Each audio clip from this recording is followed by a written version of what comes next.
Buenas tardes. Bienvenidos y bienvenidas a la Casa Bardín, sede del Instituto Alicante de Cultura Juan Gil Albert, de la Diputación de Alicante, en esta tarde lluviosa, pero una tarde muy interesante para escuchar, en este caso, a la magistrada titular del juzgado número 10, de primera instancia número 10 de Alicante, doña Sandra Peinado, en una actividad organizada por el Departamento de Ciencias Jurídicas y Sociales. Yo voy a pasar la palabra al director del departamento, a don Rafael Poveda, que nos hará la introducción del acto. Muchas gracias. Bueno, pues muy buenas tardes y muchas gracias a todos por su presencia y en especial a doña Sandra por haber tenido la deferencia de aceptar y impartir esta conferencia que efectivamente, como ha dicho nuestra directora, es una conferencia que entendemos que tiene gran importancia y gran trascendencia a nivel social, no únicamente a nivel jurídico o legal. La ley a la que se va a referir más concretamente nuestra ponente es la Ley 8/2021 de 2 de junio, que es la ley que modifica toda la legislación, o casi toda la legislación anterior, que trata sobre la discapacidad y el tratamiento que se daba a las personas que tenían reducciones graves o por lo menos parciales de su capacidad volitiva e intelectiva. Viene basada esta ley en la Convención de Nueva York de 13 de diciembre de 2006. Hemos tardado un poco en llegar a aplicar los preceptos de esta convención que en un principio, en algunos de sus artículos, los países que se adhirieron a la misma, lo que pretende es que las personas que sufran una discapacidad no queden privadas de sus derechos civiles, sino que los puedan ejercer. Y desaparece de esta manera la figura del tutor, prácticamente desaparece la épica figura del tutor, y entre las brumas nebulosas de la legislación resurge la del cuidador, de la que tanto se ha oído hablar y que tampoco se ha aplicado en la práctica. Y es importante a nivel social esta ley porque afecta no solo a las personas que nacen con una discapacidad o que a lo largo de su vida la contraen por accidente o por enfermedad, sino porque gracias a la ciencia y a la tecnología actual la expectativa de vida se ha alargado mucho en el tiempo. En los últimos 2 o 3 decenios estamos observando cómo las personas que antiguamente a los 80 años ya eran personas ancianas, en la actualidad los vemos en muchas ocasiones con pantalones vaqueros y camino al gimnasio, cosa que hace unos años era totalmente imposible de pensar. Sin embargo, la ciencia no ha conseguido paliar uno de los efectos que tiene esta longevidad, y es el hecho de que, desgraciadamente, ir cumpliendo años tiene aparejado el que las personas longevas de determinada edad contraigan enfermedades como el Alzheimer, la demencia senil o similares que han elevado el porcentaje de personas de las que anteriormente se consideraban incapaces. La nueva ley, aparte de introducir una nueva perspectiva para el tratamiento de estas personas y de cómo se debe ejercer por su parte sus propios derechos, puesto que se da mucho más protagonismo al propio incapaz, por llamarlo de alguna manera.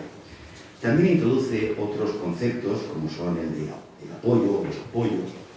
Es decir, se pretende proteger de una manera diferente, porque anteriormente lo que hacía nuestra legislación, nuestro ordenamiento jurídico era simplemente, o no tan simplemente, dictar una sentencia en la que se declaraba incapaz a una persona y se designaba un tutor que ejercía todas las actividades propias de las facultades y derechos patrimoniales y personales del incapacitado. Y todo ello va a quedar olvidado con base a los artículos de la Convención de Nueva York.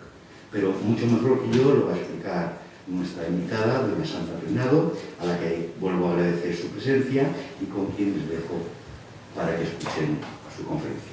Muchas gracias. Pues muchas gracias por la invitación, especialmente a quien me ha traído hasta aquí, me ha precedido en el uso de la palabra.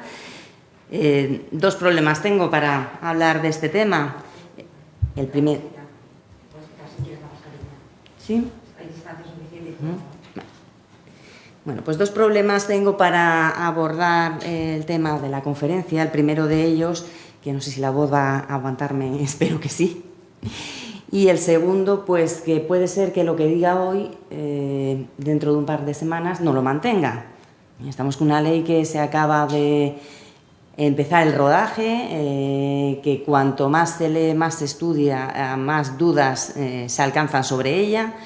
Y bueno, y la interpretación está siendo muy complicada porque, pues, creo que no nos ponemos de acuerdo entre unos y otros y me parece que esto, desde luego, no beneficia al discapaz en absoluto y tampoco a las personas que están al cuidado de los mismos. Hay mucha incertidumbre sobre qué hay que hacer, qué procedimientos hay que iniciar, qué pasa con las situaciones que estaban establecidas con anterioridad. Y, sinceramente, con el tiempo que se ha tardado en publicar esta reforma, pues quizás se esperaba bastante más de lo que nos hemos encontrado, con discrepancias entre el Código Civil y la Ley de Jurisdicción Voluntaria, que para la misma cuestión pues utilizan conceptos diferentes y no sabemos muy bien cómo aplicar. Yo tengo mis dudas personales sobre si queda más protegido el discapaz, tengo mis serias dudas al respecto, pero bueno, al final será la aplicación y el rodaje de la ley que nos haga ver si efectivamente ha mejorado la situación o no.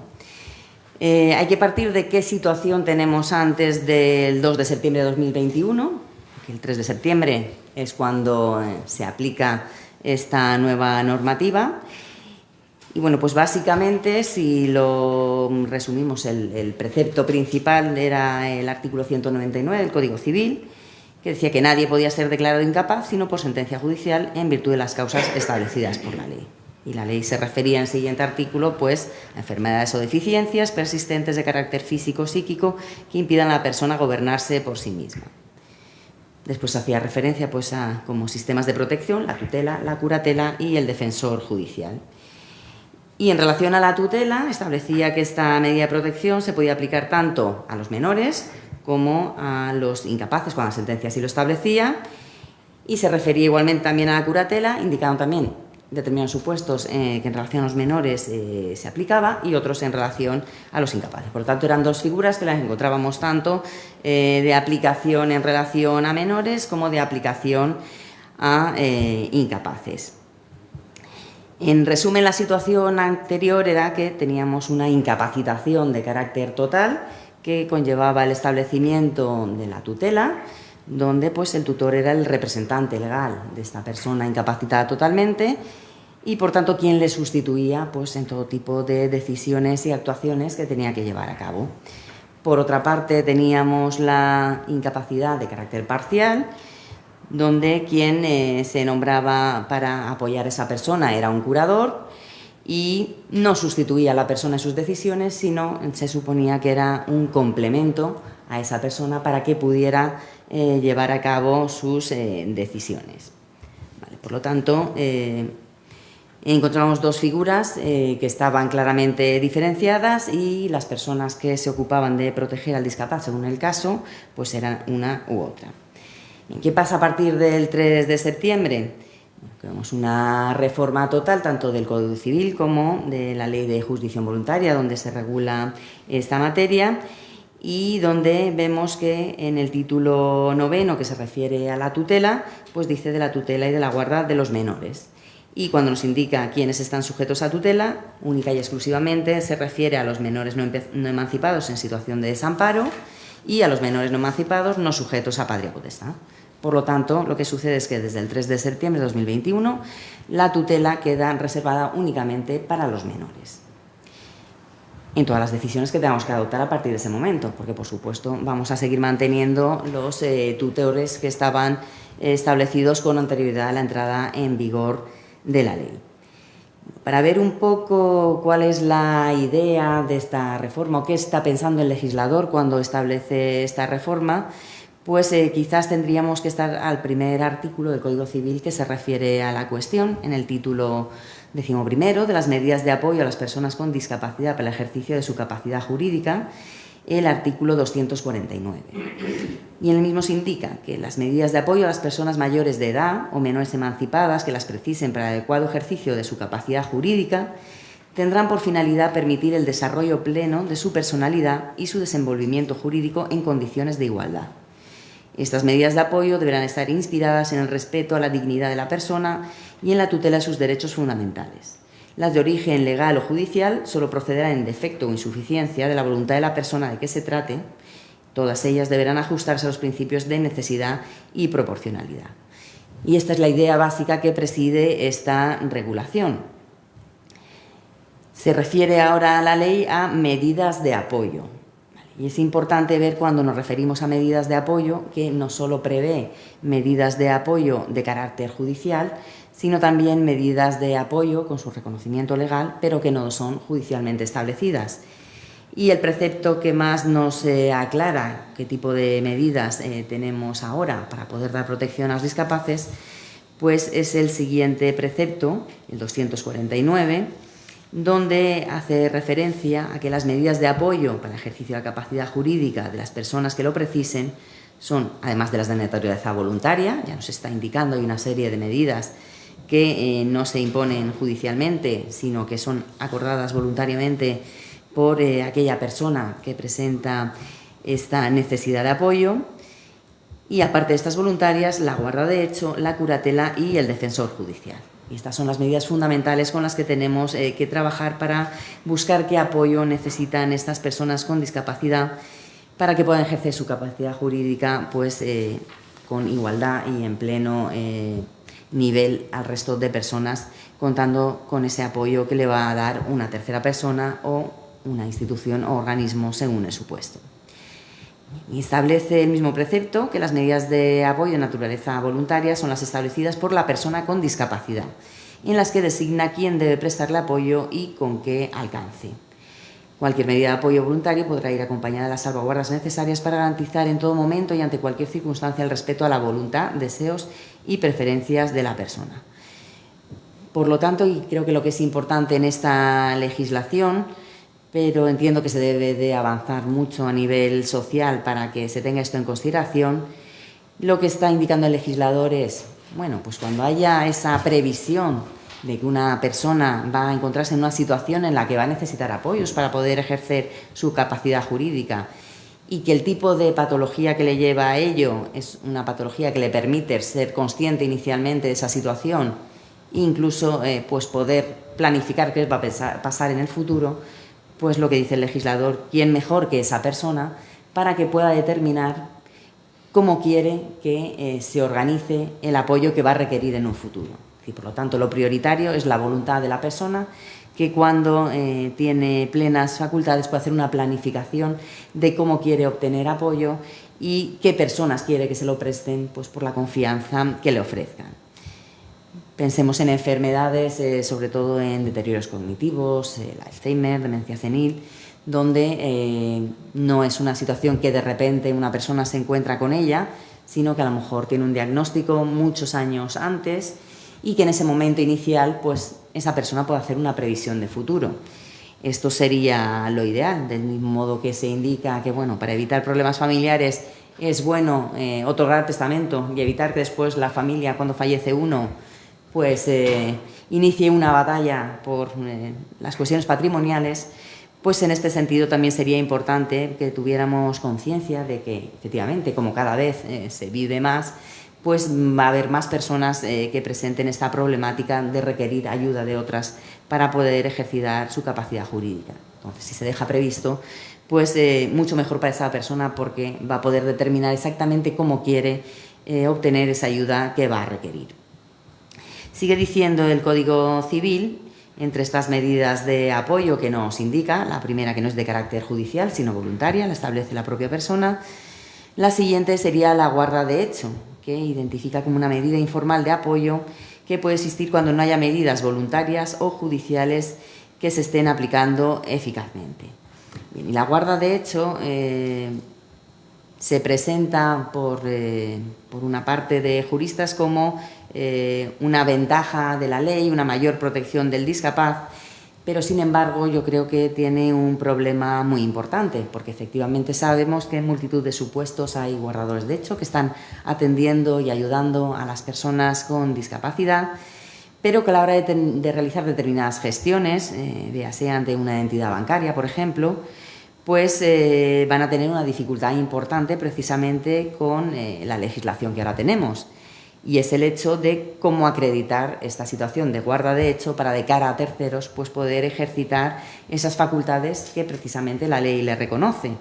Estamos con una situación fáctica que no requiere declaración por ello mismo, es una situación que existe y a la que, como consecuencia de su buen funcionamiento, el legislador le da una serie de facultades para que esa persona pueda seguir protegiendo al discapaz.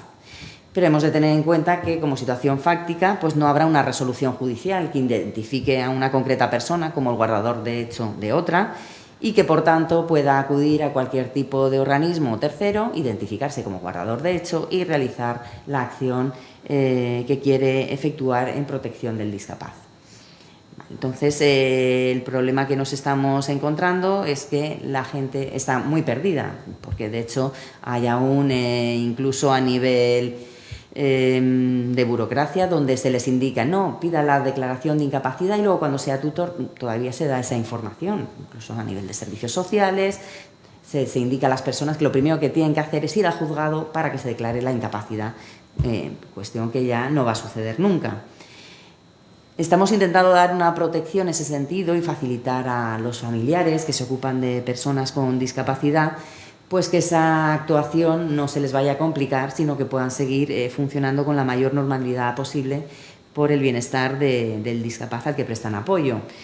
Entonces, ¿qué es lo que estamos haciendo? Estamos haciendo en determinadas resoluciones donde estamos diciendo que existe esa figura de protección y que por lo tanto no hay que adoptar ninguna judicialmente, pues hacer constar quién es esa persona en concreto que está ejerciendo la guarda de hecho como medida informal de apoyo.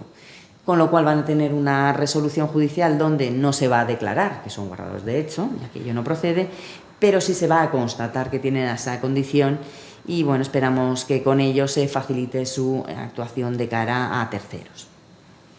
La siguiente medida y la más importante es la curatela, que se identifica como medida formal de apoyo que se aplicará a quienes precisen el apoyo de modo continuado. Su extensión vendrá determinada en la correspondiente resolución judicial en armonía con la situación y circunstancias de la persona con discapacidad y con sus necesidades de apoyo. Bueno, pues este es el gran problema que vamos a tener los jueces y que es conseguir identificar perfectamente qué apoyo concreto requiere una persona, concretarlo en nuestra resolución y designar a la persona que lo vaya a ejercer de modo más conveniente. Y es muy difícil porque la ley quiere que especifiquemos y concretemos qué facetas, qué aspectos requiere esta persona apoyo y dentro de este apoyo, además, como luego veremos, qué tipo de apoyo, un apoyo de carácter asistencial o bien un apoyo de carácter representativo. Nos encontramos con que incluso los forenses, que son de momento quienes nos auxilian en esta tarea de identificar en qué facetas de su vida requiere apoyo el discapaz, pues no terminan tampoco de integrar los nuevos conceptos, se refieren a funciones representativas cuando a nivel jurídico no sería una cuestión representativa. Bueno, nos encontramos con un problema también pues, con el resto de operadores que nos tienen que ayudar para desempeñar correctamente nuestra función. Y por último se refiere también la ley al defensor judicial, concreta que es una medida formal de apoyo, pero que se acudirá a la misma cuando el apoyo se precise de forma ocasional, aunque sea recurrente. Por tanto, estas son las medidas que nos plantea el legislador con las que tendremos que trabajar. Y, por lo tanto, la primera de ellas será persona que requiere medidas de apoyo. ¿Quién es una persona que requiere medidas de apoyo? Pues es una persona que presenta una discapacidad y que le impide el desarrollo pleno de su personalidad y su desenvolvimiento jurídico en condiciones de igualdad. Una vez que tenemos identificada a esta persona, las medidas de apoyo, como hemos indicado, primero serían las de carácter voluntario. En relación a estas medidas nos podemos encontrar tanto con los poderes como con los mandatos preventivos. Preventivos, como es indicado, porque la persona prevé esta situación en la que se va a encontrar y, por lo tanto, acude al notario para regular pues cómo quiere recibir ese apoyo que va a necesitar en el futuro.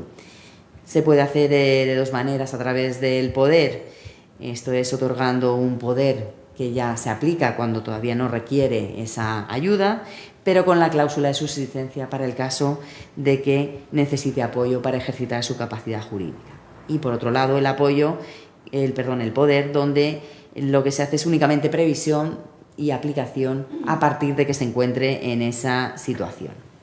Puede regular absolutamente todo la persona que otorga este poder preventivo, y en aquello que no regule pues se aplicará la normativa relativa al curador. Respecto al guardador de hecho, ejerce este apoyo sin que exista ni un poder ni un mandato de la persona a quien está complementando para el ejercicio de su capacidad jurídica, y tampoco una resolución judicial que así lo haya establecido. Habrá determinados supuestos en los que este guardador de hecho pues necesite una concreta actuación representativa, e incluso para determinados actos que enumera el artículo 287 del Código Civil ya se expresa que necesitará una autorización judicial que obtendrá a través de un procedimiento de jurisdicción voluntaria. Desde el juzgado se podrá requerir este guardador de hecho en protección del discapaz, pues para que informe de su actuación, incluso establecer salvaguardas para controlar que efectivamente quien está ejerciendo el guardador de hecho lo está haciendo en beneficio y en protección del discapaz. La otra medida formal que usaremos menos, entiendo, será el defensor judicial, y la fundamental será la curatela a la que nos hemos referido antes. La forma en la que se va a establecer esta medida de apoyo será a través de una resolución motivada, y nos dice el legislador cuando no hay otra medida de apoyo suficiente. Es decir, lo primero que tendremos que comprobar en el procedimiento judicial es que no tenemos ninguna medida de apoyo, que no necesariamente, como es indicado, tendrá que ser judicial, sino que pueda ser establecida por la persona con discapacidad o que se esté dando de modo informal, como es la guarda. Por lo tanto, eso es lo primero que habrá que comprobar en cualquier procedimiento: si existe o no una medida de apoyo, si la que existe es suficiente y si se está ejerciendo adecuadamente. En el caso en que se compruebe que no existe ningún tipo de medida de apoyo o que está siendo insuficiente, es cuando tendremos que acudir a la figura del curador y determinar y concretar en la resolución judicial para qué aspectos de su vida requiere el discapaz este auxilio a través del curador y en qué concretas materias lo será con carácter representativo. Establece la ley, además, una cuestión importante y que no se establecía con carácter específico para todas las medidas judicialmente establecidas con anterioridad, y es una revisión por parte de las medidas que judicialmente se establezcan.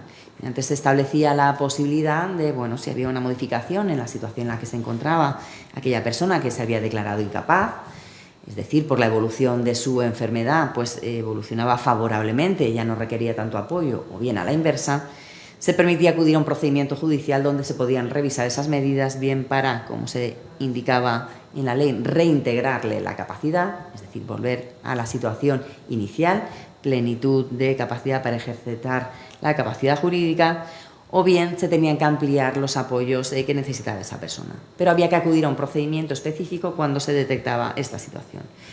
Ahora, el legislador ha determinado que imperativamente las medidas que adoptemos judicialmente se tienen que revisar. Y se tienen que revisar inicialmente en un plazo máximo de 3 años, si bien justificadamente se podrá establecer en la resolución un plazo de 6 años máximo. En todo caso, si hay una variación sustancial en la situación de la persona discapacitada que justifique una revisión anterior, podrá solicitarse, y cualquier persona, bien que ejerce el apoyo, el propio discapaz, su cónyuge, familiares, pueden interesar también esa revisión si lo consideran necesario. Esto a nivel de protección del discapaz considero que por supuesto es un avance, porque la situación en la que se va a encontrar va a ser cada vez la que requiere sus condiciones, pero presenta un inconveniente importante para los juzgados y a los efectos de obtener la tutela que requieren estas personas, que además son personas vulnerables, como lo son también los menores. Y es el hecho de que estas revisiones implican que determinado volumen de asuntos no se finalizan y únicamente supervisan, sino que tenemos que estar continuamente trabajando con ellos, supervisando, controlando para que todo funcione correctamente. Y el número de juzgados con que contamos, pues aquí en concreto en Alicante, desde luego va a presentar un impedimento muy importante, pues para poder desempeñar este tipo de revisión, además en un plazo adecuado precisamente a lo que se quiere conseguir. Si establecemos este tipo de plazos, se supone que es para cumplirlos, pero vamos a tener serias dificultades, máxime cuando, por ejemplo, en Alicante, los juzgados que nos ocupamos de esta materia, nos ocupamos también de los menores y nos encontramos con que se están retrasando todo este tipo de procedimientos que protegen tanto a menores como a discapaces. Por lo tanto, creo que precisamente esta reforma tenía que haber ido acompañada de un incremento de juzgados especializados en la materia, y tanto por lograr la especialidad de quienes vamos a aplicarlo y lo podamos aplicar de la forma más adecuada, como también por tener la celeridad que requiere el tipo de materia. Además de la revisión, el legislador establece, por supuesto, unas medidas de control, porque, como hemos dicho antes, es importante y se persigue con la reforma que se respete no solo los derechos de la persona con discapacidad, sino su voluntad y sus preferencias. Y, por lo tanto, permite el legislador que se establezcan determinadas medidas de control, pues para garantizar que efectivamente se está respetando esta voluntad, estos deseos y preferencias del discapaz. También se permite exigir que se informe sobre la situación tanto personal como patrimonial del discapaz, pues en protección de él mismo. Prevé la ley que personas pueden ser nombradas curadores, permite que sean tanto personas físicas, mayores de edad, indica la ley que a juicio de la autoridad judicial sean aptas para el adecuado desempeño de su función, pues una cuestión difícil de poder comprobar judicialmente. También personas jurídicas sin ánimo de lucro, públicas o privadas, entre cuyos fines figure la promoción de la autonomía y asistencia a las personas con discapacidad.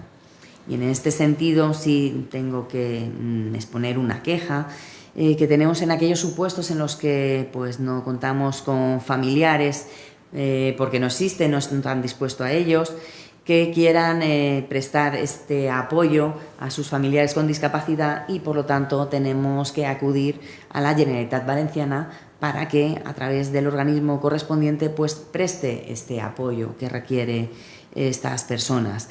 El organismo que lo hace actualmente es el IVAS y nos encontramos con que este organismo tiene su sede en Valencia.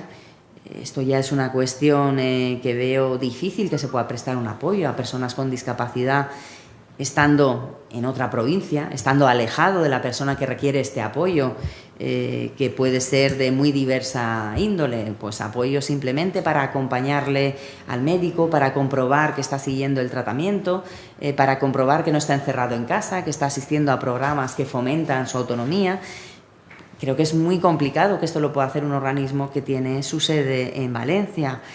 Y nos encontramos además con que precisamente muchos requerimientos que desde el juzgado tenemos que hacer pues para que se cumplan las funciones que están legalmente establecidas. Es decir, actualmente hay una obligación de rendir cuentas anualmente por parte de los tutores, de informar de la situación personal del discapaz. Nos encontramos con que tenemos que requerir reiteradamente a este organismo, un organismo público que su función es precisamente esta, hay que estarle requiriendo para que nos facilite el inventario de los bienes del discapaz, para que nos rinda cuentas y nos informe de cuál es su situación. Parece que en esto, pues, como siempre, se hacen reformas que no se dotan de los recursos necesarios para que sean eficaces. Y en este sentido, pues, aquellos que tienen que prestar este apoyo pues parece que no están tampoco dotados de los suficientes recursos personales ni económicos para poder prestar el apoyo que se espera de ellos. Nos indica la ley ahora que no podrán ser nombrados curadores las personas que expresamente haya excluido el discapaz. Hemos dicho, se le da un papel relevante, se le permite prever cómo quiere en el futuro contar con apoyos y también, por supuesto, se le posibilita que pueda indicar pues, qué personas tiene claro que no quiere que le presten apoyo, porque no son de su confianza o porque haya sucedido cualquier cuestión en su vida por las cuales decida que bajo ningún concepto quiere que le presten el apoyo. Y esto debe de respetarse judicialmente. Nos establece la ley en este sentido que no pueden ser de ninguna manera nombrados curadores estas personas que haya excluido el discapaz en escritura pública a través del ejercicio de la autocuratela, tampoco las personas que hayan sido privadas o suspendidas del ejercicio de la patria potestad o de derechos de guarda y protección por resolución judicial, ni tampoco quienes hayan sido removidos de una tutela, curatela o guarda anterior. La ley especifica que estas personas no podrán ser curadores. Hay otras personas que la ley indica que en principio no pueden ser curadores, pero que por circunstancias excepcionales debidamente motivadas sí lo podrán ser.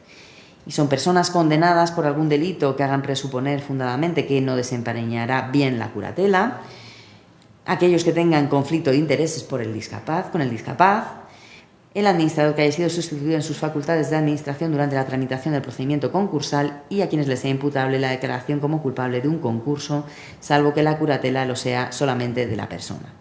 En estos casos, el legislador considera que son circunstancias pues, que no hacen a esta persona adecuada para el desempeño, pero que si valorando otras circunstancias debidamente justificadas son precisamente las personas más adecuadas, si permite que el juez lo pueda hacer en su resolución. ¿Qué orden de preferencia deberemos de tener en cuenta para designar a un curador? Pues volviendo a este papel importante que se da al discapaz, pues en primer lugar, por supuesto, estará la persona que proponga el propio discapaz en escritura pública o que proponga una persona en quien él haya delegado esta facultad entre varias personas que haya propuesto en la escritura pública. Evidentemente, siempre habrá que valorar que no concurran circunstancias que no hayan sido previstas por el discapaz. Es decir, que cuando efectúe esta previsión, pues sí podía ser una persona idónea, pero posteriormente pueden acontecer circunstancias graves y que no hayan sido tenidas en cuenta por el discapaz y que por lo tanto vayan a permitir al juez que considere que esta no es la persona que de modo más adecuado va a prestar el apoyo al discapaz. Después se considera como siguiente persona más adecuada, cónyuge o persona en situación asimilable, siempre que conviva con el discapaz. Por lo tanto, el cónyuge, si se encuentra separado, bien de hecho o de derecho, no podrá ser designado inicialmente. Sigue con hijo o descendiente, prefiriendo siempre los que convivan con el discapaz. Seguidamente, progenitores y, en su defecto, ascendientes, prefiriendo también al que convive con el discapaz. En quinto lugar, persona que el cónyuge o pareja haya propuesto en testamento o documento público. En sexto, quien esté actuando como guardador de hecho. Séptimo, hermano, pariente o allegado que conviva con esta persona. Y por último, la persona jurídica. Se faculta en todo caso la autoridad judicial para alterar este orden una vez que haya oído a la persona que precise el apoyo. E igualmente, en aquellos supuestos en los cuales no resulte clara la voluntad de esta persona con discapacidad, se podrá alterar el orden establecido cuando se valore judicialmente que una persona que está en un orden diferente pues va a ser la más adecuada para interpretar la voluntad, deseos y preferencias del discapaz. El curador tendrá obligación de mantener un contacto personal con el discapaz, de ser diligente, de respetar la voluntad, deseos y preferencias del discapaz y procurar que el discapaz pueda desarrollar su propio proceso de toma de decisiones.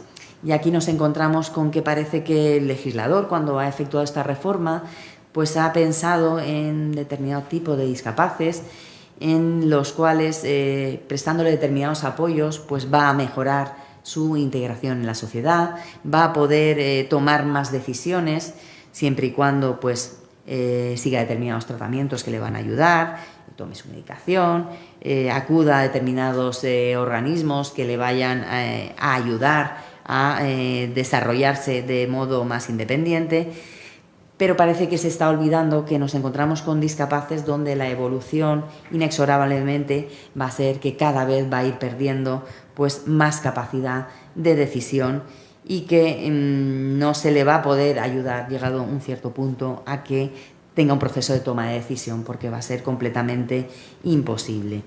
Y estas son las personas para las cuales yo creo que debería haberse establecido una figura diferente, una regulación diferente, porque nos encontramos con que el posibilitar que se tenga en cuenta la voluntad, los deseos y preferencias del discapaz nos va a llevar a tener que hacer entrevistas, a prestar audiencias a discapaces que la verdad creo que lo único que hacemos es, en la situación que se encuentran, molestarles al final.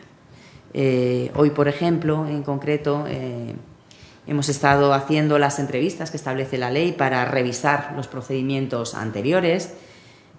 Hemos ido hoy en concreto pues, a 3 residencias de la tercera edad y, sinceramente, creo que con determinados informes médicos era más que suficiente, sin tener que molestar a estas personas, llegar una persona que no conoce de nada, empezar a hacerle preguntas, tener que ver cómo se encuentra esta persona, pues que su enfermedad ha evolucionado desgraciadamente a un punto en el cual pues o no pueden hablar o están en un mundo paralelo, y eso claramente consta a efectos médicos. Entonces creo que el legislador debía haber tenido en cuenta estas situaciones. Nos vamos a encontrar con revisiones de procedimientos de personas con Alzheimer, con deterioros, que está muy claro cuál es su situación y está muy claro por el grado en el que está su enfermedad en este momento, que no pueden tomar ningún tipo de decisión, que por mucho que le intentemos buscar un lenguaje que pueda entender, no hay lenguaje posible que puedan entender. Y esto también nos genera un inconveniente de dificultad en la tramitación de los procedimientos. En ocasiones es necesario tramitar un procedimiento de modo ágil, pues porque las propias necesidades materiales de la persona discapaz necesita esa tramitación ágil. Pues pensemos una persona ingresada en una residencia con su debido coste y que no tiene una pensión suficiente como para cubrir el coste de la misma y tiene un inmueble que ya no va a utilizar porque no reside en él. Pues en ocasiones lo que necesitan es que se proceda a la venta de ese inmueble y se destine el precio precisamente a cubrir su estancia en la residencia donde está recibiendo todas las atenciones que requiere en este momento de su vida. Nos encontramos con que en prácticamente, por no decir la totalidad de procedimientos previstos al respecto, se hace referencia a la audiencia del discapaz, a la citación del discapaz, a darle traslado al discapaz. En principio, uno dice, voy a cumplir estrictamente lo que me ha indicado el legislador, le tengo que dar traslado al discapaz. Claro, ¿cuál es la sorpresa de las residencias de la tercera edad? Cuando de repente el juzgado está enviando un tipo de documentación a personas ingresadas en la residencia que de ninguna de las maneras van a entender. Una rendición de cuentas de su tutor, una citación para un juicio al que no pueden acudir por la situación en la que están. Y bueno, parece que ahí se ha perdido un poco la perspectiva del amplio espectro de personas con las que estamos tratando y a las que se busca ayudar. Entonces, en estos casos, creo que no se ha garantizado la protección que requieren estas personas. Parece más bien que la legislación lo que está pensando pues es más en estas personas que anteriormente se declaraban parcialmente incapaces, que se sometían a curatela y donde sí parece que con esta ley se les vaya a intentar fomentar la autonomía y a buscar su mejor desarrollo con un complemento que le ayude a poder pues, formar sí, su voluntad y expresar sus preferencias en este sentido.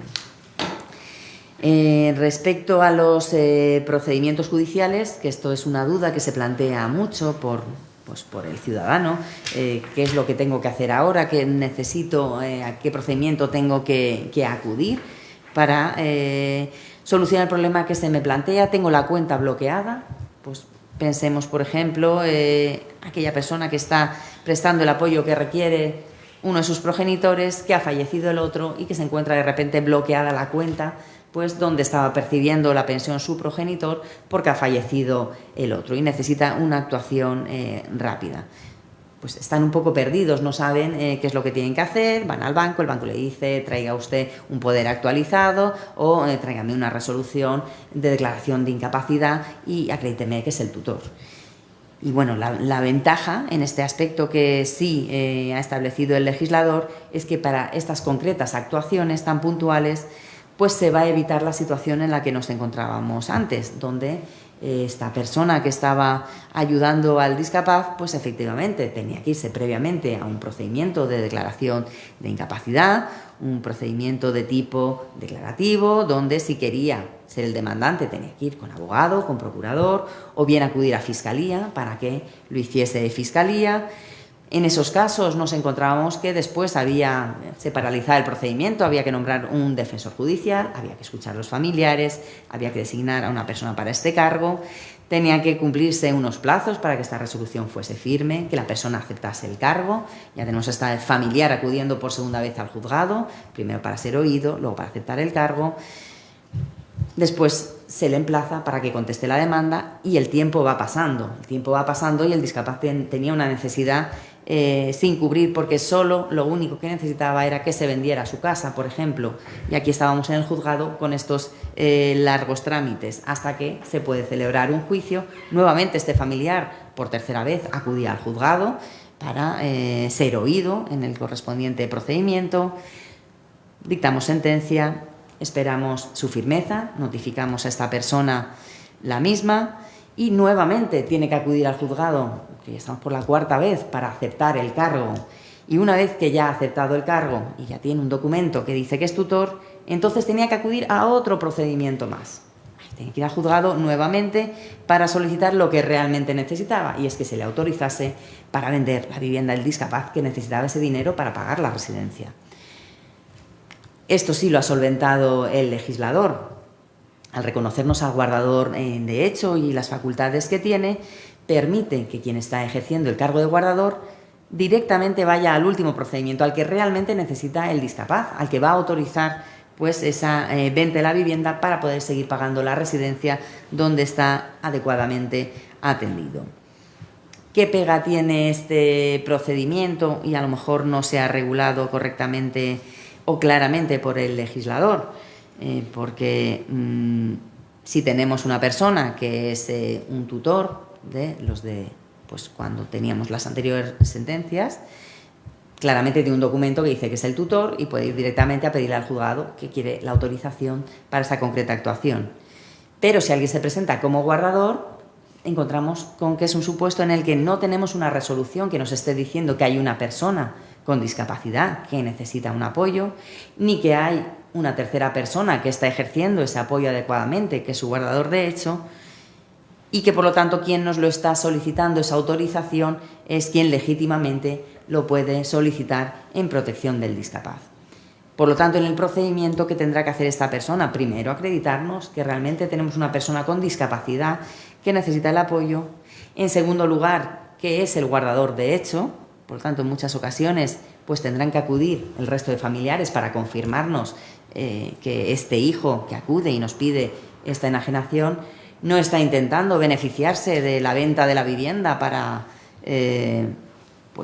incrementar su patrimonio, sino que lo que está haciendo es realmente lo mejor para la vida de su familiar al que está ayudando, y que por lo tanto es conveniente y adecuado que se proceda. Pero tendremos que comprobarlo. El legislador no ha previsto en estos casos qué nos tienen que acreditar, qué documentación nos tienen que presentar, y permite a las personas que acudan sin abogado y sin procurador. Por lo tanto, por parte del juzgado tendremos que hacer una importante labor en el sentido de indicar a estos particulares qué documentos nos tienen que presentar para que nosotros podamos tomar una decisión que proteja adecuadamente al discapaz y no le dejamos precisamente en una situación de desprotección por no comprobar que esa persona que acudía al juzgado aparentemente para proteger al discapaz lo que está haciendo es todo lo contrario. Nos encontramos con un esta es la ventaja, yo es lo que veo que sí soluciona una parte de problemas que había con anterioridad, pero por otra parte nos encontramos con el procedimiento base de regulación de las medidas de apoyo, que es un expediente de jurisdicción voluntaria, donde parece que el legislador ha querido facilitar a los familiares el procedimiento.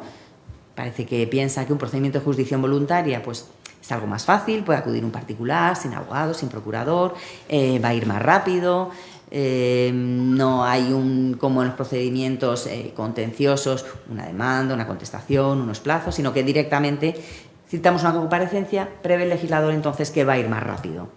Bueno, a más comparecencias que nos prevea el legislador, pues por supuesto las agendas de los juzgados se van a ir mucho más adelante porque vamos a tener que celebrar muchas más cosas que a lo mejor antes podíamos hacer por escrito y hacer más rápidamente. Esto de permitir a un particular que acuda a un procedimiento sin asesoramiento jurídico, pues tiene sus inconvenientes cuando el legislador no dice claramente este particular que va al juzgado qué es lo que tiene que presentar, porque habría sido muy fácil decirle al particular, pues usted puede acudir directamente al juzgado y aporte estos concretos documentos que con esto el juzgado ya va a poder pues, iniciar el procedimiento y tomar después una decisión que proteja adecuadamente a su familiar. Y nos encontramos con que el legislador no ha hecho esto y ha indicado unas normas un poco vagas que nos llevan a diversas interpretaciones según quien lleve a cabo la interpretación. Y nos encontramos con que además hace una particular regulación respecto a la intervención que va a tener el discapaz en este procedimiento de jurisdicción voluntaria. Y nos indica que, como también indicaba antes la Ley de Enjuiciamiento Civil, que el discapaz puede actuar con su propia defensa y representación. Por supuesto. Y aquí el problema nos dice, si no fuera previsible que proceda a realizar por sí mismo esta designación, en la solicitud de inicio del procedimiento se pedirá que se le nombre un defensor judicial, que actuará por medio de abogado y procurador.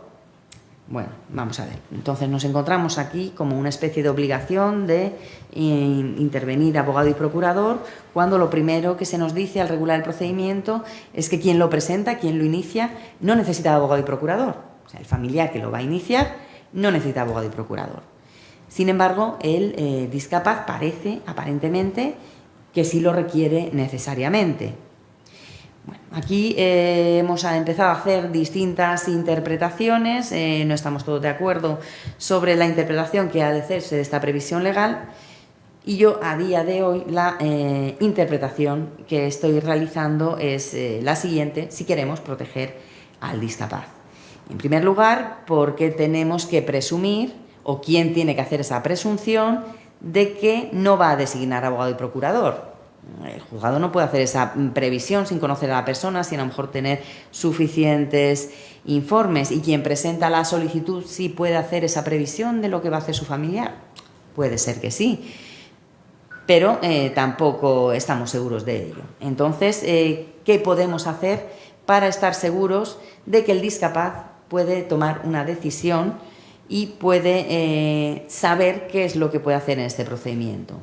Pues informándole en el momento en que le citemos a la comparecencia, que la ley establece que tiene que ser citado sí o sí, informarle de que puede comparecer con un abogado y un procurador que él designe. E informarle no solo de esto, sino también informarle que puede solicitar que se le designe un abogado y un procurador, que luego tendrá que pagar o que no tendrá que pagar si solicita el derecho de asistencia jurídica gratuita, informándole además que se encuentra en un supuesto excepcional donde los ingresos que permiten que se haga esa designación son superiores a los que se permite en otro supuesto. Es decir, las personas discapaces tienen la posibilidad de que se les designe un abogado y procurador de turno de oficio que no tendrán que abonar siempre y cuando sus ingresos brutos no sean superiores a 2.895,10 euros. Por lo tanto, estamos en una situación muy diferente de la generalidad de personas donde estamos en otros importes muy diferentes. Pues es importante que cuando citemos al discapaz tenga esta información y pueda saber que puede designar un abogado y procurador y que también puede solicitar que se le designe y que incluso esto no le va a conllevar ningún coste y va a estar defendido jurídicamente en el procedimiento por una persona especialista en la ley. Además, se le advertirá qué es lo que va a pasar si no realiza estas designaciones, pues que se le va a nombrar un defensor judicial, una tercera persona que se va a preocupar de que las medidas de que se adopten sean las convenientes. La ley de jurisdicción voluntaria se le ha olvidado hacer la previsión, a diferencia de la ley de enjuiciamiento civil, de que este defensor judicial, en principio, no habrá de designarse si quien ha iniciado el procedimiento no es el fiscal, porque el fiscal siempre va a estar presente en estos procedimientos, bien iniciándolos o bien como una parte más velando por el discapaz. Por lo tanto, si el fiscal no ha iniciado el procedimiento, quien va a defender al discapaz va a ser el propio Ministerio Fiscal, no se requiere un defensor judicial. En la ley de jurisdicción voluntaria se le ha olvidado al legislador esta previsión, pero creo que en esto la mayoría de operadores jurídicos sí estamos de acuerdo que cuando no sea el promotor del expediente va a ser el fiscal quien realice esta defensa. Aquí otra cuestión controvertida. Dice, el defensor judicial actuará por medio de abogado y procurador. Parece que se le está obligando a actuar con abogado y procurador y nos podemos encontrar con que sea un supuesto en el cual el familiar que se ha nombrado defensor judicial considera que lo que ha solicitado el fiscal es precisamente lo que requiere su familiar, lo que requiere la persona con discapacidad. Y le parece correcto lo que solicita y no tiene intención de solicitar nada diferente, ni de proponer ninguna prueba, ni de oponerse a lo que ha sido planteado. Y le tenemos que obligar a que venga con un abogado y un procurador, que a lo mejor tendrá que abonar porque por sus recursos no tenga derecho a justicia gratuita. Pues parece un poco contrasentido y puede dificultar también la tramitación del procedimiento. Entonces, ¿qué interpretación personalmente realizamos en mi juzgado? Pues lo que interpretamos es que como la ley lo que dice es que actuará el defensor por medio de abogado y procurador, entender que cuando se refiere a que actuará es porque va a hacer una actuación que será o bien oponerse a las medidas que se han propuesto o bien proponer prueba porque cree que quizás las medidas deben de ser diferentes.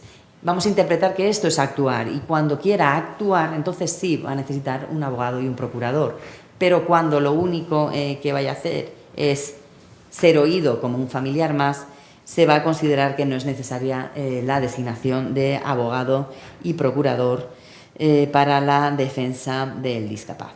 Toda esa información pretendemos facilitársela al discapaz y bueno, buscaremos la redacción más sencilla posible para que con independencia pues, de la discapacidad que presente la persona pueda comprender lo que le estamos intentando decir, que es bastante complejo porque nos encontramos con que personas sin ningún tipo de discapacidad, cuando acuden al juzgado, nos es muy difícil explicarle realmente qué se espera de él y qué es lo que tiene que hacer para atender y prestar este apoyo al discapaz. Por lo tanto, esta es una primera dificultad del procedimiento básico, porque lo que sí ha previsto el legislador es que nunca puede acudirse a un procedimiento contencioso antes de pasar por el procedimiento de jurisdicción voluntaria. Yo no entiendo muy bien qué ventaja se ve en estos procedimientos sucesivos, ya que en aquellos casos en los que haya una oposición a que se adopte la medida de apoyo, el legislador lo que indica es que se archivará este procedimiento y habrá de acudirse al procedimiento contencioso, donde nuevamente tendremos que oír al discapaz. Aquí sí habrá que actuar con abogado y procurador. Y no entiendo realmente cuál es la protección del discapaz de iniciar todos los trámites a través de un procedimiento de jurisdicción voluntaria que puede al final, después de todos los trámites que hayamos hecho, quedar archivado para tener que iniciar otro diferente. Yo no veo muy bien cuál es la mayor protección que se presta así. Quizás bastaba con reformar el procedimiento contencioso, darle más agilidad y prever otros trámites, pero no esta sucesiva paso por distintos procedimientos. Debemos de convocar a la comparecencia, como hemos dicho, al discapaz, al cónyuge. Y después, ¿a qué otras personas tenemos que convocar? La ley de jurisdicción voluntaria especifica descendientes, ascendientes o hermanos. Con esto nos está diciendo que tenemos que convocar a la comparecencia absolutamente a todos estos familiares si existen, o nos está diciendo que si hay descendientes y ascendientes solo a estos y a los hermanos no, solo si no hay. La ley de enjuiciamiento civil hace otra referencia, dice familiares más próximos. Entonces, familiares más próximos, ¿qué son? Los que están en el mismo grado, es decir, los ascendientes y los descendientes de primer grado, los padres y los hijos, sí tienen que ser convocados en caso de existir, o hay que tener en cuenta la preferencia legal sobre quién tiene que ser preferentemente nombrado curador. En este caso son preferentes los descendientes a los ascendientes. Bueno, pues tenemos dudas y tenemos que interpretar al final qué es lo que ha pensado el legislador o qué es lo que vamos a necesitar saber para realmente poder tomar estas medidas. Tenemos un procedimiento diferente dentro de la jurisdicción voluntaria para aquellos casos en los que ya tenemos la medida establecida, la medida de protección, pero nos encontramos con que quien ejercía la medida pues no la ha ejercido adecuadamente o no la podía seguir ejerciendo y tenemos que nombrar a otra persona o bien ha fallecido. Y entonces lo único que necesitamos es nombrar a la nueva persona que va a ejercer el apoyo.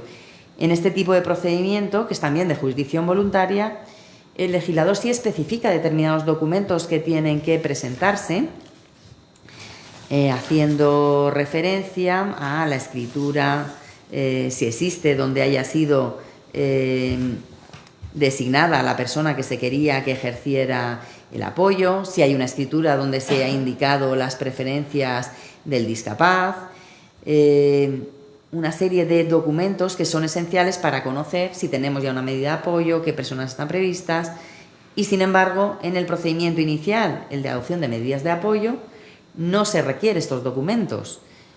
Parece un contrasentido porque en el procedimiento inicial no solo vamos a indicar, en su caso, que la medida de apoyo que se va a establecer es la curatela, sino que se va a indicar quién es el curador y por qué en el procedimiento de designación de curador si se requieren unos documentos que no se requieren en el otro procedimiento anterior donde se va a tomar esa misma decisión.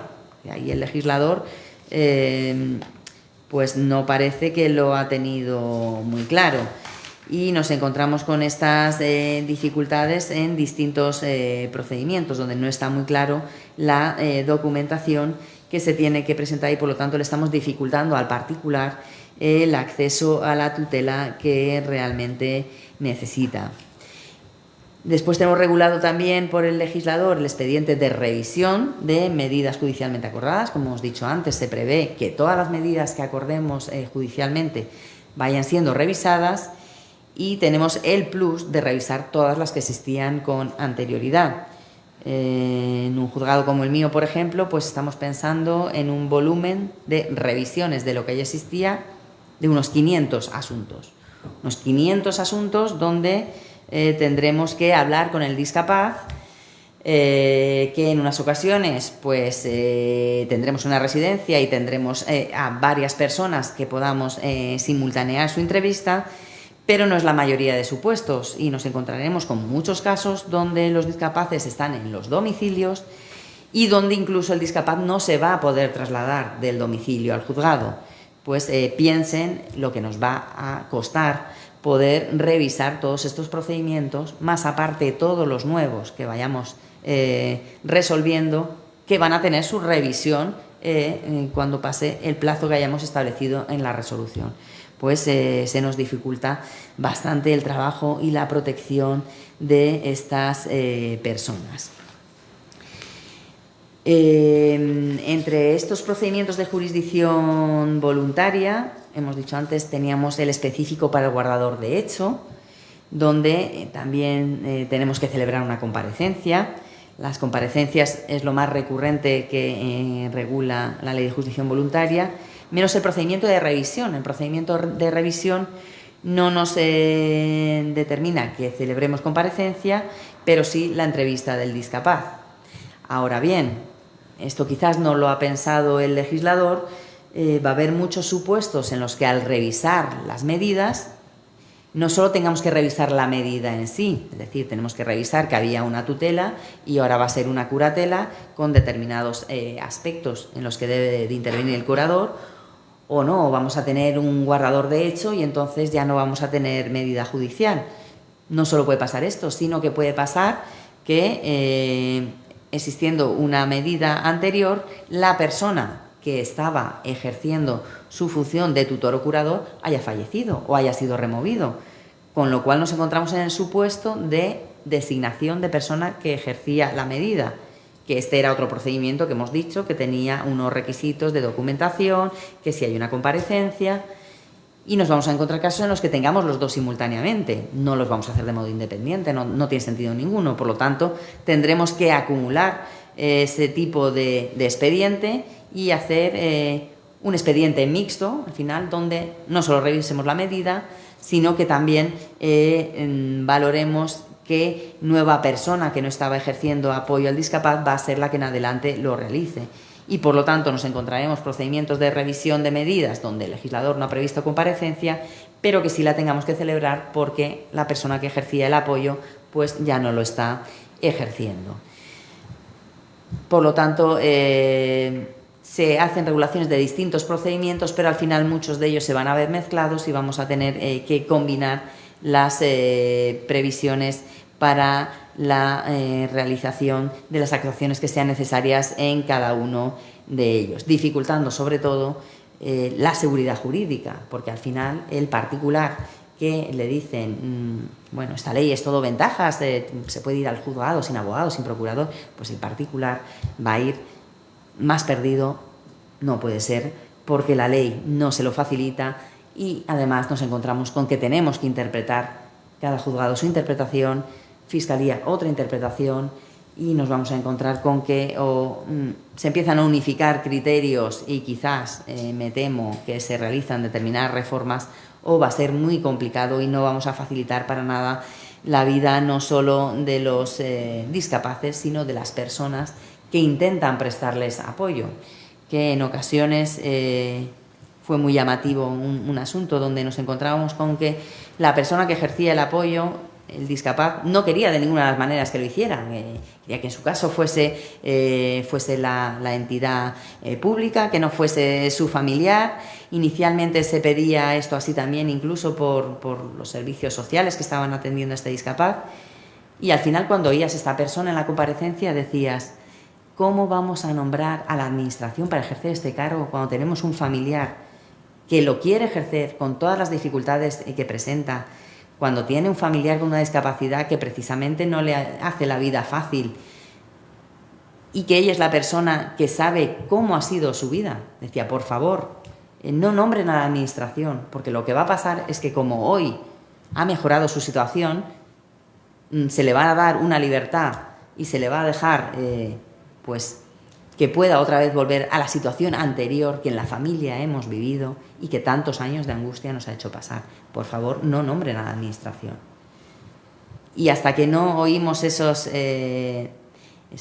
relatos que nos hacen los familiares y entramos un poquito en el día a día de esos familiares, pues no nos damos cuenta de la dificultad de encontrar una norma, una regulación que realmente vaya a proteger a los discapaces, que es la finalidad máxima que entiendo que efectivamente tenía el legislador, pero que quizás, como no trabaja día a día en los juzgados, no se da cuenta de las dificultades que tenemos y vamos a tener para conseguir esta finalidad de la ley, de colocar en una situación diferente al discapaz, de hacerle visible, de intentar saber lo que quiere, lo que necesita y darle el mayor apoyo posible. Creo que voy un poco fuera de tiempo. ¿No? Bien. Entonces nos encontramos con estas grandes dificultades en el día a día que, bueno, esperamos poco a poco, según vayamos avanzando en la aplicación de la ley, pues podamos ir solventando. Pues decía que lo que estoy diciendo hoy, lo que interpreto hoy, pues quizás más adelante, cuando sigamos aplicando la ley, pues lo interpretemos de manera diferente, porque a ello nos lleve pues la práctica y la experiencia en esta concreta materia. Es muy importante para nosotros, para tomar nuestras decisiones, por supuesto, escuchar a los familiares que nos informan de cómo es el día a día de esta persona, y también sería muy importante pues contar con estos informes a los que hace referencia la ley. A ver si encuentro exactamente cómo lo identifica, como unos informes que podemos solicitar, pero que no sabemos a quién podemos solicitar. Nos dice exactamente.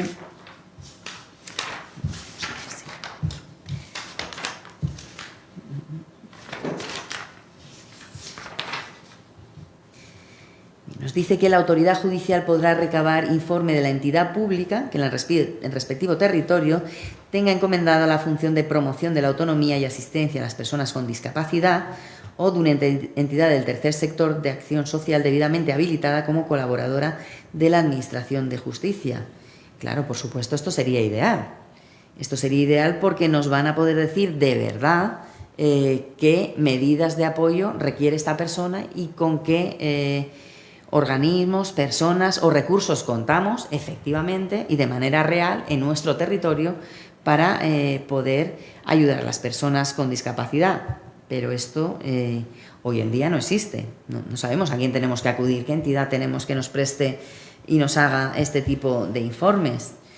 También nos dice la ley que la autoridad judicial podrá ordenar un dictamen pericial cuando así lo considere necesario, atendiendo a las circunstancias del caso. ¿Qué dictamen pericial tenemos hoy en día? Pues seguimos teniendo el mismo de siempre, el del médico forense. El médico forense, que abarca una parte de estas necesidades del discapacidad, nos da la visión de carácter médico, pero ¿y toda la parte social, que es tan importante en estos supuestos? ¿Quién nos la va a facilitar? Si intentamos obtener información a través de los servicios sociales, claro, la sobrecarga de estos servicios nos impide que respecto de cada discapacidad realmente nos puedan hacer un examen de su situación, valorar su vivienda, valorar sus familiares, valorar qué recursos hay en el ámbito social en el que se mueve esta persona, para hacernos una propuesta de qué es lo que va a ser conveniente para el discapacidad. Por lo tanto, otra vez nos encontramos con una reforma a la cual no se ha dotado de los recursos que requería para que realmente sea eficaz. Y no queremos quedarnos en papel mojado, esperamos que la reforma sea para mejorar. Si sabemos que en algunos otros partidos judiciales, pues por ejemplo en Valencia sí que se cuenta ya con un organismo que da esta información de carácter social, y parece que en Alicante se está avanzando también en este sentido, de contar con un servicio independiente del Instituto de Medicina Legal y que nos preste esta información de carácter social a los juzgados, y el asesoramiento que tanto necesitan los familiares también en aras a saber pues dónde deben de acudir, qué pueden solicitar y cómo lo tienen que solicitar. Pero de momento pues estamos todavía iniciando este avance en estos nuevos recursos, con los cuales todavía pues están meramente casi enunciados, sin contar todavía con los mismos. Contamos con muchos procedimientos, como estamos viendo, en el ámbito de la jurisdicción voluntaria, y como hemos dicho, cuando nos encontremos con una oposición a adoptar medidas judiciales de apoyo, la ley nos remite al procedimiento contencioso, al procedimiento de la ley de enjuiciamiento civil, como teníamos antes. También hay una duda cuando nos dice el legislador que la oposición a las medidas de apoyo va a determinar que haya que archivar ese procedimiento y acudir a uno nuevo. ¿A qué tipo de oposición se está refiriendo? Porque la ley de jurisdicción voluntaria sí que nos indica que cuando en ese tipo de procedimientos una persona se quiera oponer a lo que ha planteado quien ha iniciado el procedimiento, pues tiene un plazo de 5 días para, por escrito, oponerse. Entonces el legislador está pensando en esta oposición de carácter formal, que debería de realizar, entre otros, por ejemplo, el discapaz, a los 5 días de recibir la comunicación, él o bien su defensor o su asistencia letrada presentar su escrito de oposición, y esto va a determinar ya que se archive el procedimiento, o cuando estemos entrevistando al discapaz que no se ha posicionado en el procedimiento y nos diga, no, yo no necesito ningún tipo de ayuda, no, yo lo hago todo, yo no necesito nada. Eso es una oposición que determina el archivo del procedimiento. El legislador no ha sido claro indicándonos a qué oposición se está refiriendo como determinante del archivo. Y si lo leemos parece que conforme se constata esa oposición hay que archivar el procedimiento. Pero si leemos más allá no es así, porque permite al juez que pueda tomar medidas de protección del discapaz a pesar de que se archive este procedimiento hasta que se pueda tramitar el siguiente procedimiento. Por lo tanto, es evidente que tendremos que celebrar este expediente en su integridad, celebrar la comparecencia, oír a los familiares, entrevistar al discapaz, para que, si finalmente lo tenemos que archivar porque hay una oposición del discapaz, del fiscal o de un familiar interesado, tengamos suficientes elementos de juicio para determinar que hay que tomar una medida provisional para proteger al discapaz. Porque si lo archiváramos automáticamente conforme se planteara esa oposición, pues nos perderíamos toda esa información que podemos obtener en la comparecencia. Por lo tanto, esto no está muy claro qué oposición hay que tener en cuenta, en qué momento hay que archivar. Y también dice el legislador que incluso habrá que acudir a este procedimiento cuando el expediente no se haya podido resolver. ¿Qué quiere decir el legislador cuando el expediente de jurisdicción voluntaria no se haya podido resolver? Pues algo que nos hemos planteado, que a lo mejor es en lo que piensa el legislador, es cuando no hayamos podido entrevistar al discapaz. Claro, si no entrevistamos al discapaz en expediente de jurisdicción voluntaria, ¿cómo vamos a tomar medidas de protección en relación a él si no le hemos podido oír? Claro, ¿y por qué no le hemos podido oír? Pues evidentemente si tenemos a un discapaz que está en una residencia, pues ya sabemos que él no va a venir solo, por lo tanto se puede tomar previamente la decisión judicial de desplazarse a efectuar la audiencia. Pero habrá casos de personas que están en su casa, que reciben la citación y que no quieren venir. Y en un expediente de jurisdicción voluntaria a este discapaz le vamos a obligar a ir al juzgado, vamos a adoptar medidas de enviarle a la policía para traerlo al juzgado, un expediente de jurisdicción voluntaria. Pues quizás en esto estaba pensando el legislador cuando nos está diciendo que el expediente no haya podido resolverse, que hayamos intentado oír al discapaz en este expediente y no haya sido posible. Y por lo tanto ya tendríamos que activar la maquinaria del procedimiento contencioso. En el procedimiento contencioso sí me llama la atención la referencia que se hace a los trámites una vez que se admite la demanda, que evidentemente se notificará al fiscal si no es el demandante, porque siempre será parte, y nos dice, y al discapaz, por medio de remisión o entrega, o por edictos cuando la persona interesada no hubiera podido ser notificada personalmente. Si en este procedimiento tengo que oír al discapaz sí o sí, ¿cómo va a llegar un momento en que considere que le puedo emplazar a través de edictos? O sea, de modo no personal porque no le he localizado. ¿Cómo puede seguir adelante este procedimiento sin tener localizado personalmente al discapaz? No entiendo en absoluto esta referencia legal a emplazamiento del discapaz a través de edictos. Entiendo que este procedimiento, en su caso, si no lo logramos localizar de ninguna manera, tiene que quedar paralizado. Es imposible. ¿Cómo vamos a proteger a alguien que no sabemos ni dónde está ni cómo está? Entonces, aquí es bastante llamativa esta referencia que ha efectuado el legislador.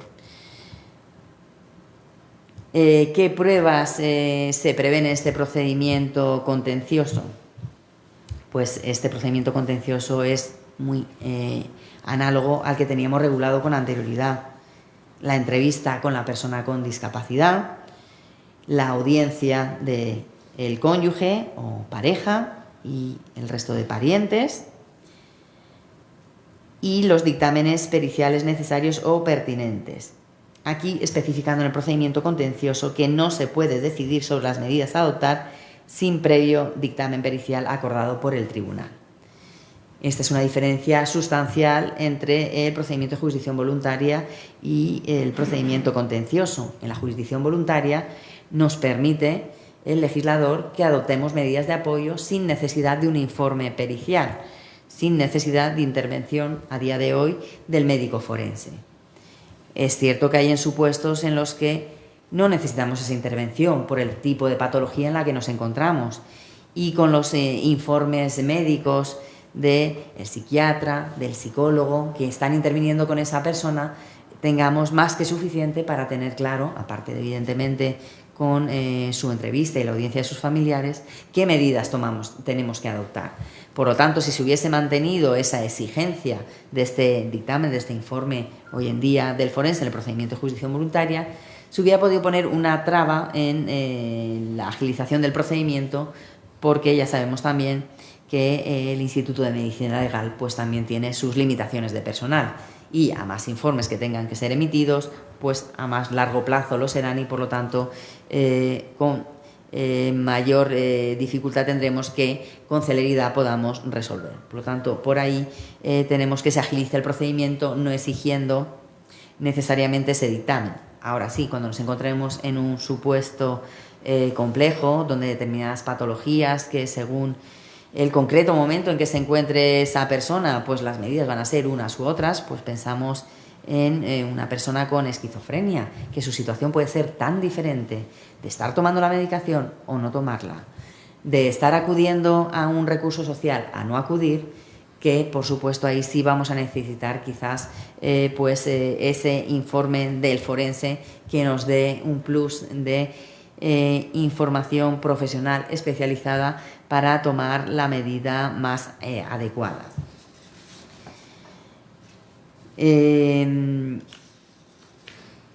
Este mismo procedimiento que se prevé para adoptar medidas de apoyo cuando no ha sido posible realizarlo en el procedimiento de jurisdicción voluntaria es exactamente el mismo procedimiento que tendremos que seguir cuando también, iniciadas las medidas que ya existían con anterioridad, iniciada su revisión a través del procedimiento de jurisdicción voluntaria, nos encontremos con que en ese procedimiento se plantea también una oposición a las medidas.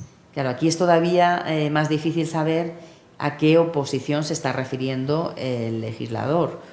¿Oposición a qué? Porque estamos revisando las medidas. Por lo tanto, inicialmente no se sabe qué medida en concreto vamos a adoptar porque la estamos revisando. En muchos casos la estamos revisando de oficio.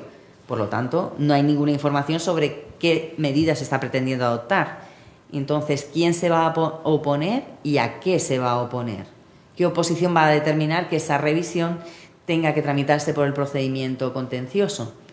Pues de momento no lo tengo yo muy claro, porque además en este procedimiento no hay una citación a una comparecencia y por lo tanto no hay un otorgamiento de plazo de 5 días para que se pueda oponer el discapaz o se puedan oponer familiares.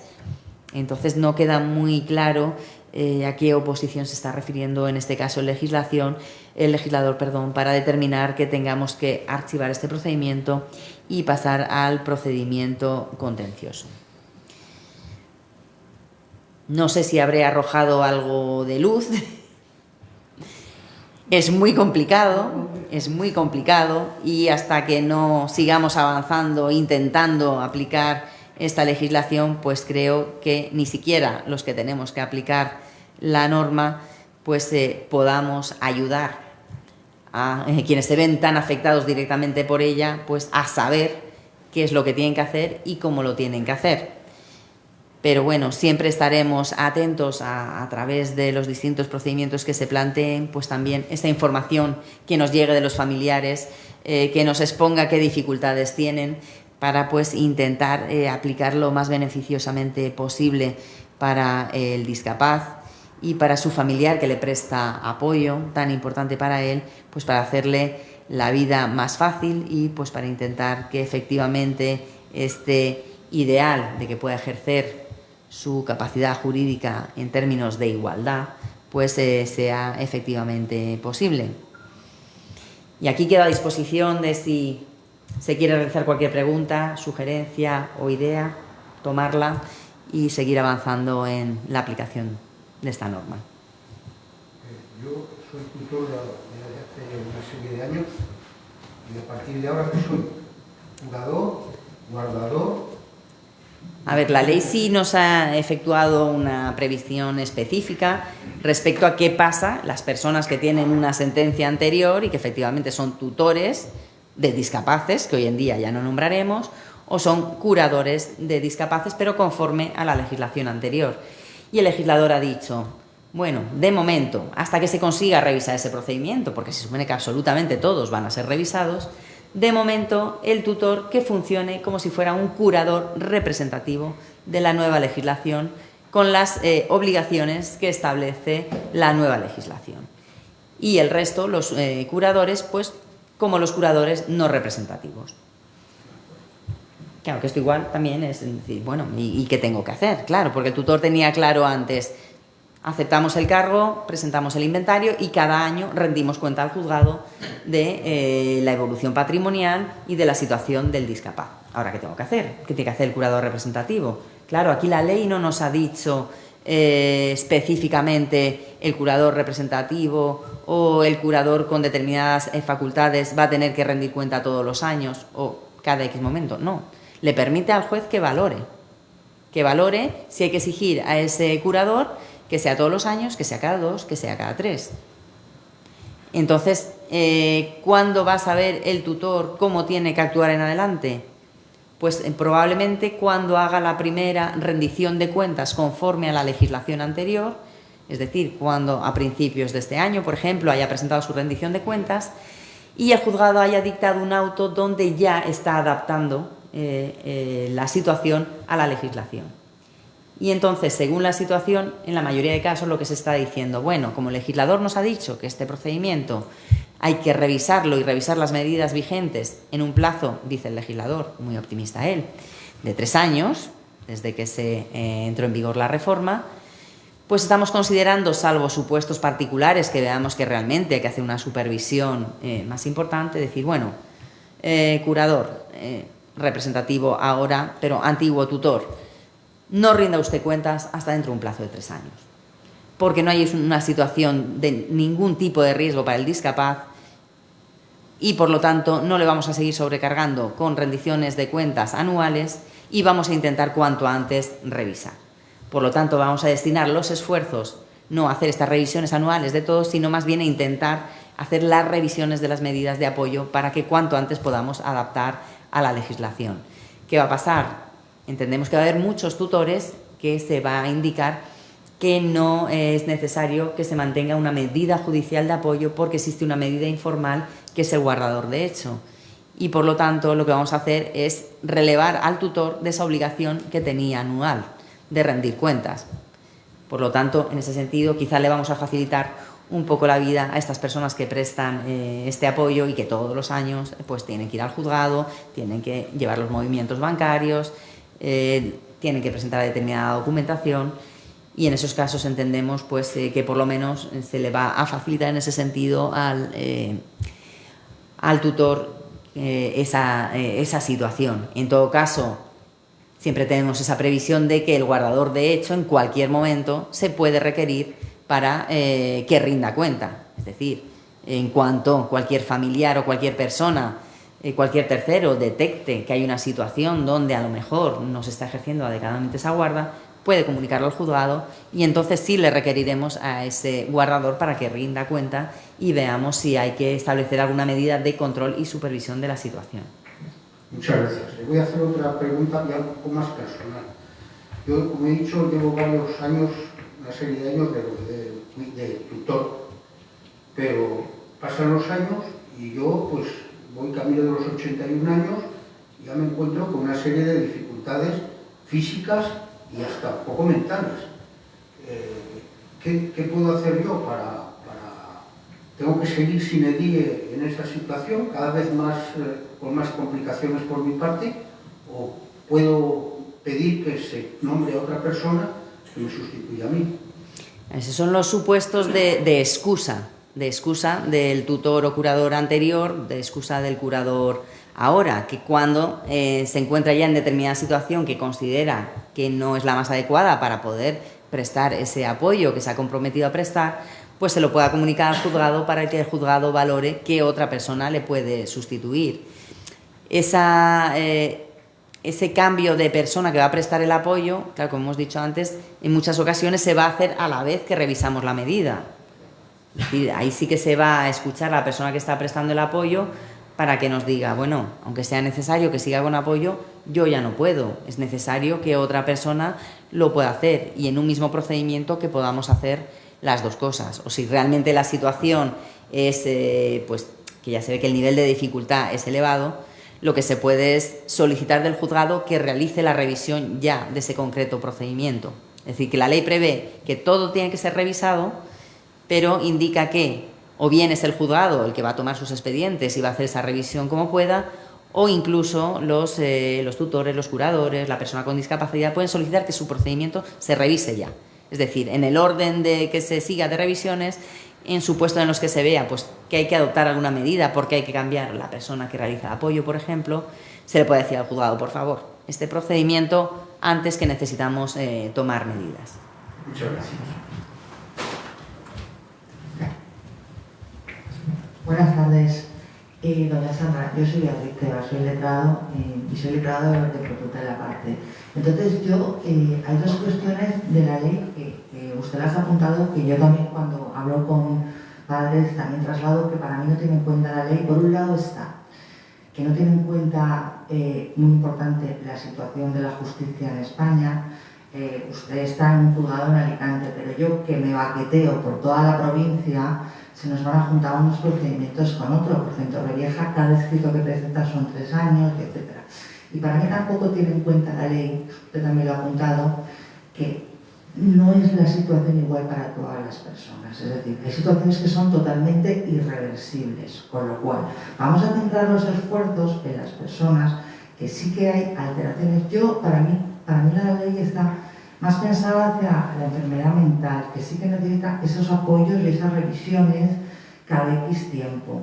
Pero una persona con una discapacidad intelectual profunda, ¿qué sentido tiene que cada 3 años un juzgado saturado tenga que estar revisando una medida? En fin, esto es, como sabemos los que estamos en el mundo jurídico, como se legisla en España, o todos moros o todos cristianos. Usted luego ha dicho el juzgado, pero el juzgado, yo que soy profesional, nos cuesta llegar al juzgado, que llevo 30 años, pues la persona legal llegar al juzgado le cuesta. Entonces yo estoy orientando un poco a la gente a lo que está dando la ley mucho hincapié, que es a la guarda de hecho. Vámonos del juzgado, porque en el juzgado lo justo y necesario, en mi opinión. Y vamos a potenciar esta figura porque realmente ha existido, y desde mi ámbito yo lo digo, ¿cuándo venía el problema? Cuando fallecía uno de los 2 progenitores y había que vender el inmueble. Entonces, contrate la incapacidad, nombramiento de tutor, renta del inmueble, etcétera, etcétera. Entonces, vamos a potenciar la figura de la guarda de hecho. Bien. En aquellos ámbitos familiares donde la persona con discapacidad, me da igual enfermedad mental, me da igual lo que sea, está protegido. Y es ahí donde va mi pregunta. ¿Cómo lo hacemos desde el juzgado? Porque yo este año en octubre, nosotros los letrados de protutela a nivel nacional nos reunimos una vez en Madrid y este año pues mucho más. Entonces convinimos pues para... ¿Cómo acreditamos un guardador de hecho? Bueno, pues a través de un acta de notoriedad en el juzgado. Pues no la están cogiendo en banco ni en nada. Usted ha comentado, vienen al juzgado y hacemos una resolución. Esto me gustaría que lo trasladara bien, porque es un muy buen camino para evitar saturación en el juzgado, porque los bancos no están permitiendo a un guardador de hecho actuar. Entonces, ¿cómo podemos llegar al juzgado para que ustedes nos dicten una resolución donde establezca esa persona guardador de hecho? Iniciamos una jurisdicción voluntaria y lo pedimos con testigos y ustedes nos dictan un auto, pero entonces estamos judicializando una situación que no se tiene que judicializar. O estamos dándole un sentido jurídico, pero es que realmente ese documento es necesario, porque usted y yo sabemos, pero tú te vas al Banco de Sabadell y le dices que eres el guardador de derecho y te dice, pues muy bien, pues usted me trae la sentencia de incapacidad del juzgado y el nombramiento del tutor. Entonces, ¿cómo están arbitrando en el juzgado para que yo pueda orientar a padres para hacer esta medida? Gracias. Los principales problemas efectivamente son con las entidades bancarias, que es que incluso he visto supuestos en los que una persona incapacitada y un tutor nombrado en sentencia, ha ido el tutor a pedir movimientos bancarios y le ha dicho el banco que no, que por protección de datos no se los daba al tutor. Entonces, si ya en esos momentos los bancos ponían dificultades, claro, hoy en día en cierta parte evidentemente se entiende, porque vaya ahí un tercero y diga yo soy guardador de hecho, pues claro, necesitan algo, y ese es el problema, que es una situación de hecho de la que se le quiere dar facultades a quien la está ejerciendo, pero por otro lado, claro, de alguna manera hay que constatarla. En algunos procedimientos, a ver, esta constatación de quién es el guardador de hecho, claro, en algunos procedimientos lo estamos haciendo en el propio procedimiento que se había iniciado conforme a la legislación anterior, que esto nos ha dicho el legislador, que todo lo que esté en trámite que adaptemos y sigamos conforme a la nueva. Claro, nos hemos encontrado con procedimientos que se había iniciado pues por lo que se iniciaban antes, porque hay que vender la casa, voy primero a declarar la incapacidad y ya llegaremos después. Claro, cuando hemos celebrado el procedimiento ya de adopción de medidas de apoyo, hemos dicho, no, es que aquí tenemos un guardador de hecho, tiene todo cubierto. O bien va a desiste el fiscal en el propio acto, o bien vamos a dictar una sentencia desestimando, porque no hay que adoptar medidas de apoyo judicialmente. Pero lo que hacemos es ir más allá y en esa propia resolución, bien sea un auto que archiva por desistimiento del demandante o bien sentencia que desestima la demanda, especificamos por qué. ¿Por qué? Porque hay un guardador de hecho que es menganito con DNI XX y que el guardador de hecho tiene estas facultades y estas obligaciones.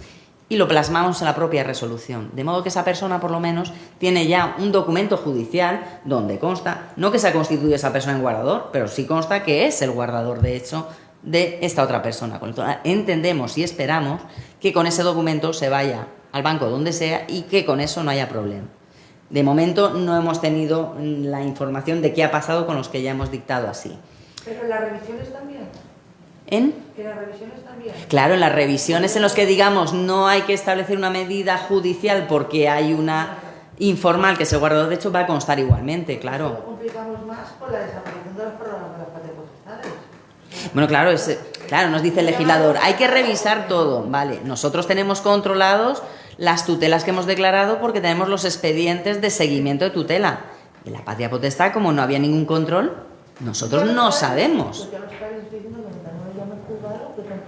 Pues juzgado no les va a llamar. Pues como lo que claro. Transitoria, pues ya está. El juzgado no les va a llamar. Entonces, en el momento en que se necesite algo, pues me imagino que ya acudirán.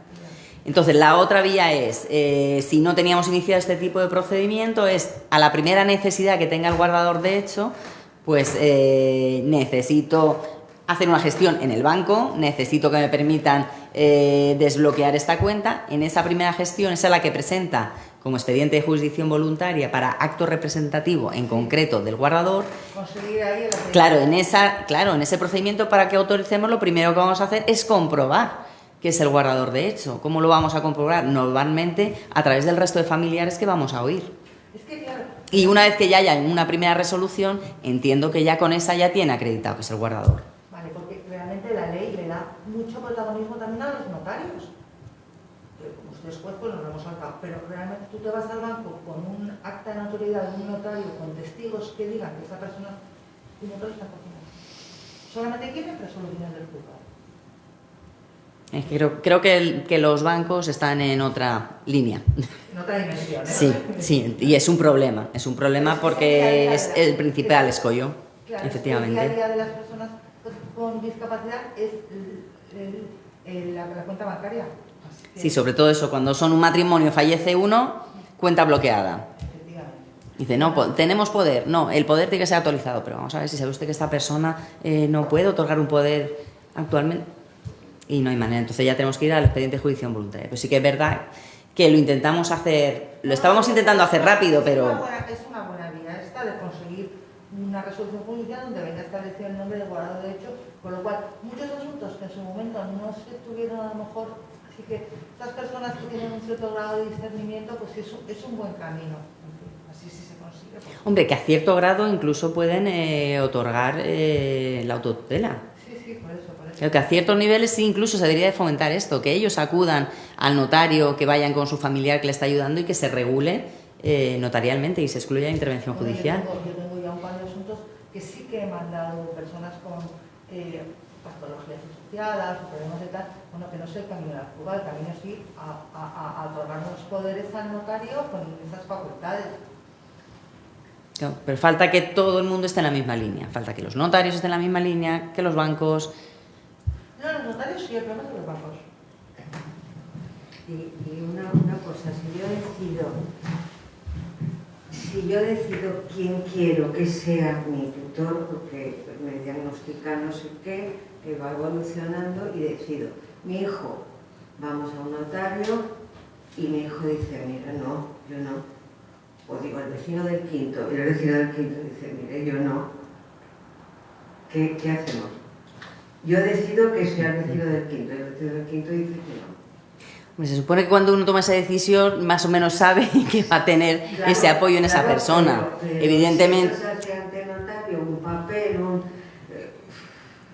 Claro, pero por eso el legislador dice, ¿qué orden tenemos que tener en cuenta para ver a quién nombramos? Primero, el que sea designado por el discapaz, ¿no? Pero valoramos que no, que esta persona no puede ser, porque no quiere. Alguien que no quiere obligarle a un cargo de este tipo, desde luego... Está legislado, que hay un orden. Claro, hay un orden, pero siempre se valora las circunstancias reales del caso concreto. Por lo tanto, a pesar de que esté ese orden, si la persona que va a ocuparse más adecuadamente del discapaz es el del último, va a ser esa persona. Ha habido alguna ocasión que hemos nombrado a una persona que es que no era absolutamente nada, ningún tipo de pariente. O sea, era una vecina que, claro, yo cuando oí la historia al principio dije, no me puedo creer que hay gente así, de verdad, que se preocupa por los demás, que la había visto en el campo al hombre y había empezado a ocuparse de él y a atenderle y era quien le había gestionado ayudas. Claro, luego viene el procedimiento y vienen las hermanas. Lo conocía poco. Y otra pregunta. Esto no sé si está dentro del ámbito de hoy, pero por ejemplo, yo que soy médico, soy anestesista, me llega un testigo de Jehová en un accidente de tráfico, le tengo que testigo de pero que está que pues un menor o un discapacitado, entonces me viene sangrando, yo le tengo que poner sangre, pero como es testigo de Jehová, tengo que ir a su tutor, pero se está desangrando. Pero bueno, eso se ha decidido en más de una ocasión. Claro, a mí me ha pasado, por eso... Y véase vacunas también. Otra cuestión que hemos estado decidiendo. ¿Qué se hace? ¿Vacunamos a los abuelitos de la residencia o no vacunamos? Se le pone sangre al enfermo y luego, porque hay sentencias a favor y en contra. Pero yo creo que predomina las de a favor, sí. No. Usted póngale sangre, No, no sea que acabe con Yo creo que procesada por una un delito de situación omisión del deber de socorro. claro, pero Y después ya pero veremos. es que hay distintas interpretaciones y distintas sentencias. A favor y en contra. No, yo ya sé lo que tengo que hacer, lo sé perfectamente, pero que se ha planteado, que es algo... Una última pregunta, señoría. Al principio de todo, y coincido con la compañera, que la figura del guardador de hecho creo que va a tomar muchísima relevancia. Incluso va a haber más guardadores de hecho que curadores, que defensores judiciales, etc. Sin embargo, una realidad social de hoy en día es que muchas personas discapaces, no totalmente discapaces quizá, viven solas en su domicilio y están cuidadas. De hecho, la cuestión fáctica es que las cuida una persona contratada. Entonces, el juzgado, ¿cómo interpretaría o qué interpretaría en ese caso como figura de guardador de hecho? No La persona que está al cuidado del discapaz, los hijos que van de vez en cuando por allí, la persona que la cuida podría tener alguna capacidad jurídica para actuar, se tendría que consultar con la familia para tomar esa decisión? Es que hay que ver la situación, si es, pongamos por ejemplo, que los hijos es que no viven aquí, bien lejos, y son quienes han contratado a esa persona, quienes supervisan, quienes están al tanto. Puede ser, el guardador de hecho puede ser un hijo. Si efectivamente se está al tanto, pendiente, y es quien da las indicaciones a esta persona contratada. Si es la persona contratada, pongamos por el discapaz, que los hijos han desaparecido del mapa, claro, una persona contratada por esa relación contractual no se puede considerar guardador de hecho. Igual que las residencias, por ejemplo, tampoco pueden ser considerados guardadores de hecho, eso lo establece la ley. Claro, en esos casos, a lo mejor, si no hay familiares, es cuando vamos a acabar en la administración, cuando tengamos familiares. Creo que son los casos que se van a mantener con curatelas, muchos van a ser estos. Que tengamos las personas que no tienen familiares, que están perfectamente atendidos pues, en hogar provincial, en una residencia, pero que claro que tenga que tener una figura legalmente como su curador, con independencia de que todos los cuidados básicos realmente se los presten en el centro en el que se encuentran. Muy bien, pues muchas gracias. Muchas gracias, señoría. La verdad es que arroja luz y está complicada. Si es complicada para los letrados, para la gente de la calle, todavía más. Muchas gracias. Muchas gracias.